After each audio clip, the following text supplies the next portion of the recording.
그동안 여권은 인신공격에 가깝게 조희대 대법원장이 비상계엄에 동조했다고 주장하며 사퇴까지 종용했었습니다. 그런데 여권이 믿고 막힌 조은석 내란 특검팀은 조 대법원장이 계엄의 위헌성을 직접 지적했고 협조 요청에 응하지 말라고 했다고 불기소 결정서에 담았습니다.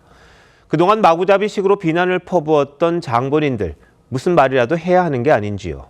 이광희 기자가 보도합니다.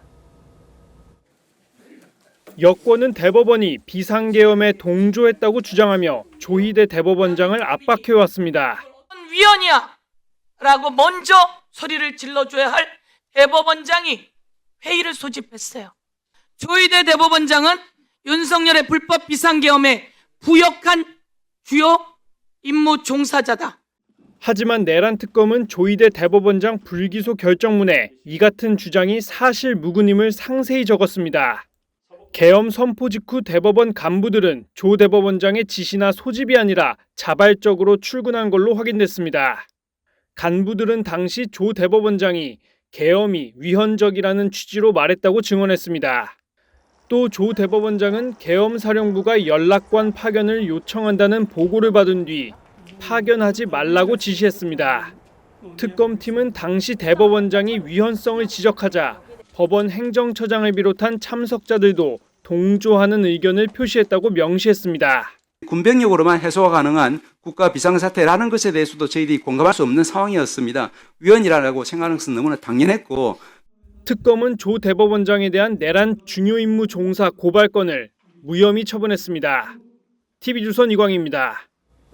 네, 민주당이 내란 전담 재판부 설치를 추진하는 가운데 대법원이 자체적으로 전담 재판부를 설치하는 방안을 발표했습니다. 위헌 지적이 일었던 민주당의 판사 추천 방식에 무작위 배당 원칙을 적용해 공정성을 확보하겠다는 건데, 민주당은 대법원이 내란 전담 재판부의 필요성을 인정한 셈이라며 계획대로 법안 처리를 강행하겠다고 밝혔습니다. 류태영 기자가 보도합니다. 여당의 내란 전담 재판부 설치 추진에 맞서 대법원이 대안을 내놨습니다. 법원행정처는 대법관 행정회의에서 국가적 중요 사건에 대한 전담 재판부 설치 예규를 제정하기로 했다고 밝혔습니다. 여당 법안은 추천받은 판사들로 만든 재판부에 사건을 배당한다는 점에서 위헌성 지적을 받아왔습니다. 이와 달리 대법원 예규는 각급 법원장이 기존 재판부 중 무작위 전산 배정을 하는 방식입니다. 공정하게 재판받을 권리를 보장한 헌법 조항에 부합한다는 설명입니다. 예규와 상관없이 민주당은 23일 강행한다는데 한 말씀만 부탁드리겠습니다. 대법원은 여당의 신속 재판 요구를 감안해 내란, 외환, 반란 등 국가적 중요 사건 재판부는 진행 중인 재판까지도 빼주기로 했습니다. 대법원 관계자는 위헌법률 심판 제청 등 절차 지연 없이 공정한 재판이 가능하다고 했습니다. 내란 재판 1심 선고는 한덕수 전 총리가 다음 달 21일, 윤석열 전 대통령이 2월 중으로 예상됩니다. 대법원은 항소심부터 예규에 따른 전담 재판부를 적용할 계획입니다. TV조선 류태영입니다.